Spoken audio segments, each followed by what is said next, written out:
Hi guys, કેમ છો બધા? તો આઈ એમ હિયર. નવા રૂલ્સ આવ્યા છે રિક્રુટમેન્ટના.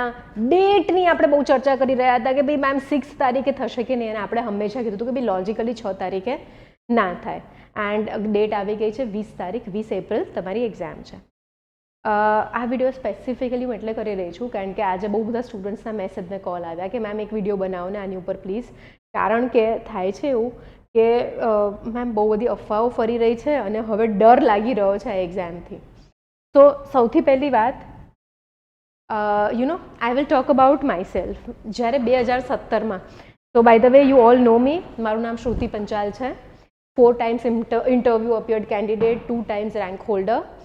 તો જો આપણે વાત કરીએ તો 2017 હતી મારી ફર્સ્ટ અટેમ્પ્ટ જે મેં એક્ઝામ આપી હતી. એની પહેલાં 2014માં એક્ઝામ થઈ હતી અને એ એક્ઝામમાં એવું હતું કે મેઇન્સના જે પેપર્સ હતા ને એમાં MCQs હતા. તો અમારી વખતે પણ એવરીવન વોઝ થ્રિલ્ડ. આમ ટેન્શન થઈ જાય કે ભાઈ આટલું બધું લખીશું શું. બટ સાચું કહું તો બહુ ટેન્શન લેવાની જરૂર નથી, બિકોઝ દરેકના માટે રૂલ્સ નવા છે, દરેકના માટે આ ડિફિકલ્ટ છે. યસ, યુપીએસસી માટે જે અપિયર કરી રહ્યા છે એ કેન્ડિડેટ્સ માટે આ વસ્તુ ઇઝી થઈ ગઈ છે.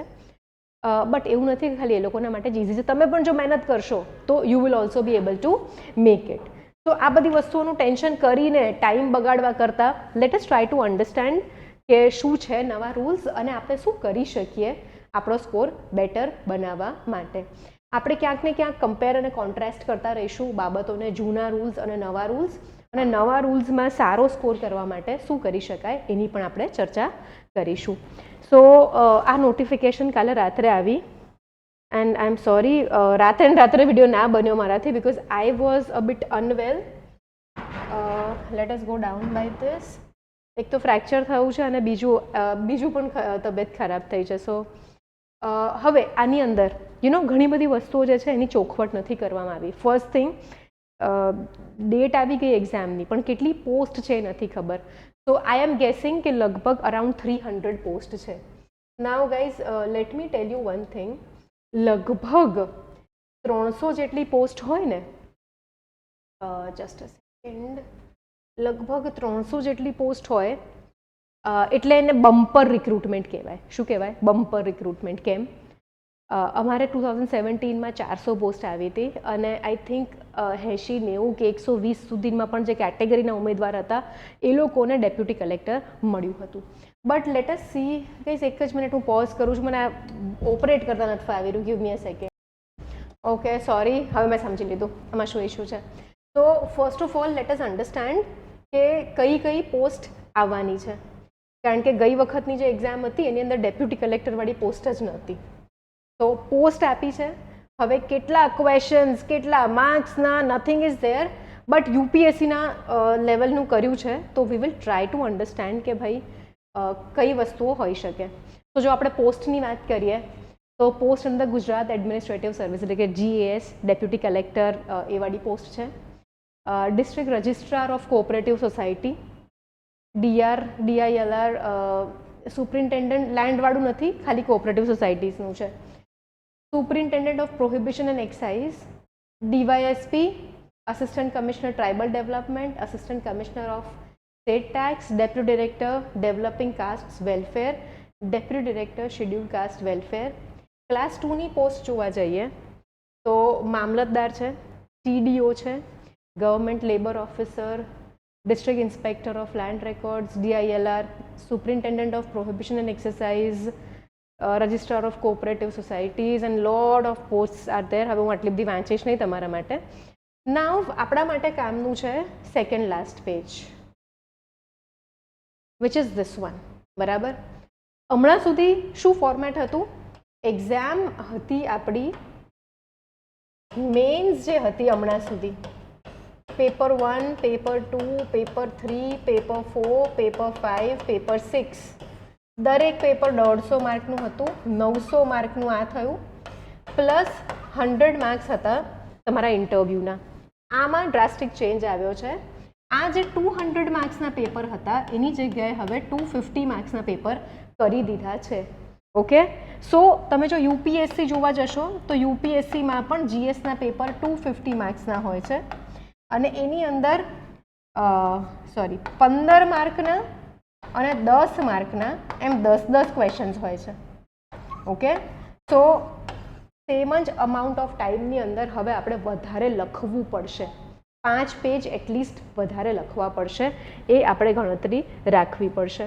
એસેની જો વાત કરીએ તો આપણે 150 માર્કમાં 50 માર્કના 3 એસે આવતા હતા. યુપીએસસીની અંદર 125 માર્કનો એક એસે આવે છે, એમ 2 એસે લખવાના થાય છે. તો એસેમાં આપણે અઝ્યુમ કરીશું કે ભાઈ 2 એસે લખવાના આવશે. Let us just write it down properly here તો તમને ખ્યાલ આવે. પ્રિલિમ્સની પણ વાત કરીશું કારણ કે નજીક આવી રહી છે. હું એક હોલિસ્ટિક વ્યૂ તમને લોકોને આપી દઉં. તો 125 ઇન્ટુ 2 આ યુપીએસસી પેટર્ન છે. તો જો આપણે અનુકરણ કરી રહ્યા છે તો ઘણું બધું સરખું અનુકરણ કરીશું. અને આમાં 15 ઇન્ટુ 10 પ્લસ 10 ઇન્ટુ 10 100 માર્ક અને 150 માર્ક 250 માર્કના આ ક્વેશ્ચન્સ આવશે. હવે એવું સાંભળવામાં આવ્યું છે કે જનરલ સ્ટડીઝ 4 જે છે એ તમારું એથિક્સ એટલે કે નીતિશાસ્ત્ર અને પબ્લિક એડમિનિસ્ટ્રેશનને મળાવીને બનાવવામાં આવશે. હજી આના સિલેબસની કોઈ ચોખવટ નથી પાડવામાં આવી. તો પછી GS2માં શું થશે? તો આના માટે પણ આઈ વુડ સે કે ભાઈ યુપીએસસીમાં જે સબ્જેક્ટ્સ છે એ તમે એક વખત જોઈ લો. તો તમારે social issues, disaster management, environment, international relations, society, post independent India, ઘણા બધા નવા ટોપિક્સ અંદર મેન્સમાં એડ થઈ શકે એવી મને ફિલિંગ છે કે મેન્સ આપણે ખાલી ઓપ્શનલ નથી, બાકી બધું જ આપણે કરવાનું છે યુપીએસસી ટાઈપ. હવે જોઈએ ઇંગ્લિશ અને ગુજરાતી. ભાઈ લેંગ્વેજ એનું મહત્ત્વ ગુમાવી રહી છે. અમારા ટાઈમમાં એવું થતું હતું કે ભાઈ લેંગ્વેજનું પેપર જો સારું ગયું તો રેન્ક આવી ગયો, કારણ કે જીએસમાં બધાના ઓવરઓલ સરખા જ આવતા હોય છે. Language use to B the game changer, but હવે તો ગેમ જ ચેન્જ થઈ ગઈ. હવે 25% ક્વોલિફાઈંગ એટલે 75 માર્ક્સ આપણે લાવવાના રહેશે 300માંથી. ઓકે, 75 જ લાવવાના રહેશે 300માંથી. Very very very doable. This also means કે જે લોકો નોન ગુજરાતી છે એ લોકોના માટે હવે આ એક્ઝામ જે છે ઘણી ઇઝી થઈ ગઈ. તો તમારી જે છે હવે કોમ્પિટિશન વધી રહી છે. તમને કદાચ ખ્યાલ નહીં હોય પણ આઈ રિમેમ્બર એક વખત 2-1 વર્ષ પહેલાં ઉત્તરાખંડની PCS પબ્લિક સર્વિસ કમિશનની એક્ઝામ હતી. આખું નોર્થ ઇન્ડિયા ઉત્તરાખંડ PCS આપવા ગયું હતું કે ભાઈ પેટર્ન તો સેમ જ છે, એક વખત આપી આવીએ અને ઉત્તરાખંડ ફરતા બી આવીએ. રાજસ્થાન PCS હોય તો પણ ભાઈ MP, UP, Bihar, Delhi, Haryana, everyone is appearing for the exam. તો આઈ વુડ સે કે એટલું બધી કોમ્પિટિશન તો નહીં થાય, પણ 25% લાવવા ગુજરાતીના પેપરમાં વિલ બી ઇઝી. તો આપણને બીજા સ્ટેટ્સના કેન્ડિડેટ્સની હવે કોમ્પિટિશન થોડી ઘણી નડી શકે છે. ઓકે, હવે આપણે વિસ્તારથી વાત કરીએ કે ભાઈ પ્રિલિમ્સનું શું છે. એઝ આઈ ટોલ્ડ યુ, પ્રિલિમ્સમાં પણ કોઈ જ પ્રકારની ચોખવટ નથી. હું નિધિ સાથે આજકાલ બહુ ફરું છું ને એટલે ચોખવટ નથી એ શબ્દ મને સખત આમ ચોંટી ગયો છે એટલે હું ફરી બોલી રહી છું. બટ નો વરી, સારો જ શબ્દ છે. હવે આપણે શું હતું પહેલાં ભાઈ 2 પેપર હતા, 200 માર્કના 2 પેપર હતા, 400માંથી મેરિટ બનતું. ઘણા બધી અફવા એવી ઉડી રહી હતી કે CSATનું અલગ પેપર આવશે, શું નહીં આવે. તો એ બધી વસ્તુઓ સાઈડમાં ગઈ. CSATનું કોઈ અલગથી પેપર આવી નથી રહ્યું. 200 માર્ક્સ જ લખ્યું છે ખાલી. તો અહીંયા આગળ હવે એવરીવન ઇઝ ગેસિંગ કે યુપીએસસીની જેમ 100 ક્વેશ્ચન્સ આપશે કે પછી 200 ક્વેશ્ચન્સ આપશે જીપીએસસીની જેમ. Okay, we don't know. પણ એક વસ્તુ આપણને ખબર પડી ગઈ કે જ્યારે 400 માર્કની એક્ઝામ હતી અને મેરિટ 150-160 સુધી જતું હતું ત્યારે આપણી પાસે એક્યુરસી ઓછી હોય ને તો પણ પાસ થવાના ચાન્સીસ હતા. હવે એક જ પેપર થઈ ગયું છે, 200 જ માર્ક્સ છે. જો 200 ક્વેશ્ચન આવે તો સારું છે, 100 ક્વેશ્ચન્સ આવશે તો તમારી એક્યુરસી જે છે એ તમારે બહુ જ એની ઉપર વર્ક કરવું પડશે. And you all no accuracy કેવી રીતે આવે. હું બોલીને મરી ગઈ. PYQs પ્રેક્ટિસ કરવાથી. તો હવે પ્લીઝ યુપીએસસી લેવલ પર આપણે બધું જ લઈ જઈ રહ્યા છીએ. તો યુપીએસસી લેવલના PYQs પ્લીઝ સોલ્વ કરીને જજો. MCQs યુપીએસસી લેવલની ટેસ્ટ સિરીઝ અમે લોન્ચ કરી છે, એ પણ જોઈન કરી શકો છો.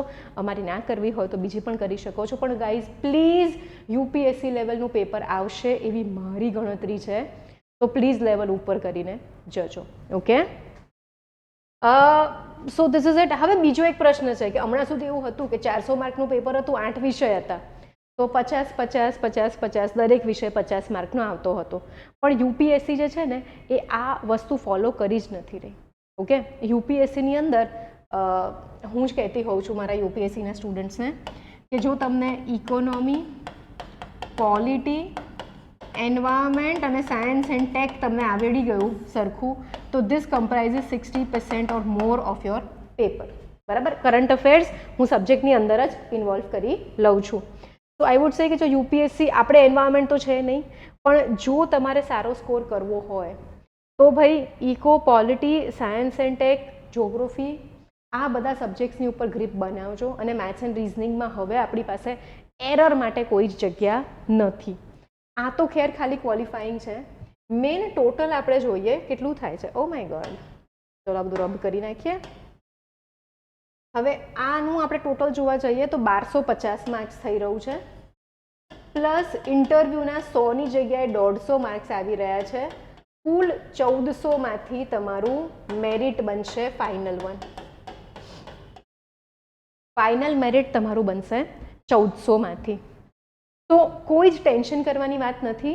બરાબર, બધાના માટે ચેન્જ થયું છે, બધા ઇક્વલી અનકમ્ફર્ટેબલ છે.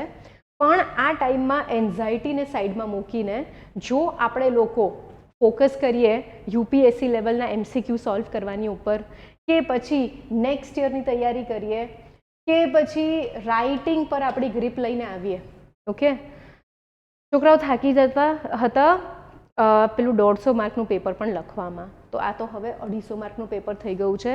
તો you will have to work hard. અને આપણને બીજા સ્ટેટ્સના સ્પર્ધાત્મકોનું પણ કોમ્પિટિશન આવવાનું જ છે. તો ગાઈઝ ટેન્શન નથી કરવાનું, બધાના માટે અઘરું થઈ ગયું છે, રાઈટ? સહેલું થાય તો બધાના માટે સહેલું થાય, અઘરું થાય તો બધાના માટે અઘરું થાય. આપણે ખાલી હવે યુપીએસસીને અનુસરવાની છે. પ્રિલિમ્સ માટે યુપીએસસીના પીવાયક્યુઝ કરો, યુપીએસસીના લેવલની ટેસ્ટ સિરીઝ અટેમ્પ્ટ કરો. મેન્સ માટે પહેલાં પ્રિલિમ્સ તો આપો, પછી મેન્સનું આપણે કરી લઈશું, right? We have a Disha course, ઘણા સારા રિઝલ્ટ્સ મળે છે છોકરાઓને. That is not a subject right now, but બધું જ થઈ જશે manage. Okay, so don't worry. અત્યારે આપણે યુપીએસસી લેવલના એમસીક્યુઝ, પીવાયક્યુઝ કરવાના છે. નાઉ લોટ ઓફ સ્ટુડન્ટ્સ ટેલ મી કે મેમ તમારી કોઈ બેચ છે, નથી, શું છે, શું નથી. તો લેટ મી ટેલ યુ ફટાફટ. અમારી 2026 યુપીએસસી ઓર જીપીએસસીની બેચ ચાલુ થઈ રહી છે 16 માર્ચથી. આફ્ટર દેટ અમારી એસટીઆઈ મેન્સની બેચ સ્ટાર્ટ થઈ રહી છે 7 માર્ચથી. But I think we will postpone it a little bit because બહુ એન્ઝાયટી છે અને છોકરાઓ એસટીઆઈવાળા બધા ક્લાસ 1 2 તો આપે જ છે. આફ્ટર દેટ અમારી પાસે એક ટેસ્ટ સિરીઝ છે યુપીએસસી લેવલની, એક એનસીઆરટી લેવલની છે અમારી પાસે, બેઝિક કહીએ છીએ અમે આને, અને બીજી છે યુપીએસસી લેવલની જેને અમે એડવાન્સ લેવલ કહીએ છીએ. Very reasonable cost. આ 1500ની છે, આ 2000ની છે. કોમ્બો લેવો હોય તો 3200નો જ પડે છે. Our batches are also very reasonably price. જો યુપીએસસી લેવલનું કન્ટેન્ટ ભણવાનું હોય તો અમારે પણ તમારી જોડે વધારે મહેનત કરવી પડશે. ઘણા બધા સબ્જેક્ટ્સ તમને નવા ઇન્ટ્રોડ્યુસ કરાવવા પડશે. એન્ડ લેવલ છે ને ગાઈઝ, હવે પેલું ક્લાસ 3ના લેવલવાળા લોકો 1 2 પાસ કરતા હતા ને એ દિવસો ગયા. બરાબર, જે પણ લેક્ચર્સમાં વાર્તા ભાભાઢોર ચારતા કે ડાયરાઓ થતા હોય ને એનાથી હવે પાસ નહીં થવાય. જે લેક્ચરમાં મોજ આવી ગઈ ને એ લેક્ચરથી પાસ નહીં થવાય. નાવ જીપીએસસીએ ડિક્લેર કરી દીધું છે કે ભાઈ this is strictly content based examination. Focus કરો, ગુડ રેફરન્સ બુક્સ વાંચો, સરસ યુપીએસસી લેવલના એમસીક્યુઝ પ્રિપેર કરો અને યુપીએસસીના પીવાયક્યુઝ ખાસ કરી લેજો લાસ્ટ 8 યર્સના. ઓકે, ટોપિક વાઇઝ કરજો, મેં આગળના વિડીયોઝમાં કીધેલું છે. નથિંગ મચ ટુ વરી. એક્યુરસી પર કામ કરવાનું છે. એક્યુરસી એમસીક્યુ સોલ્વ કરવાથી, પીવાયક્યુ સોલ્વ કરવાથી વધશે. અને જો તમને બીજા કોઈ પણ ક્વેશ્ચન્સ હોય તો તમે અમને કોલ કરી શકો છો 7011 9020 60 પર. We will be coming up with more videos once I feel better. અને ચેન્જિંગ પેટર્ન છે તો એના પ્રમાણે આઈ ફીલ કે તમારા જો કોઈ ભાઈ બહેન હોય, કોલેજમાં હોય કે 1-2 વર્ષ પછી એક્ઝામ આપવાના હોય, તો this is a very good batch and opportunity કે તમારી પાસે એક એજ હશે 2026ની એક્ઝામિનેશન પહેલાં. યુપીએસસી લેવલનું કન્ટેન્ટ ભણીને બેઠા હશો. તો ડુ લેટ અસ નો. અમારી તરફથી કોઈ પણ તમને હેલ્પ કે સપોર્ટ જોઈતું હોય તો. Thank you very much. જલ્દી જ પાછી આવું છું, થોડુંક બેટર ફીલ કરું અને બહુ બધા વિડીયોઝ લઈને. Thank you.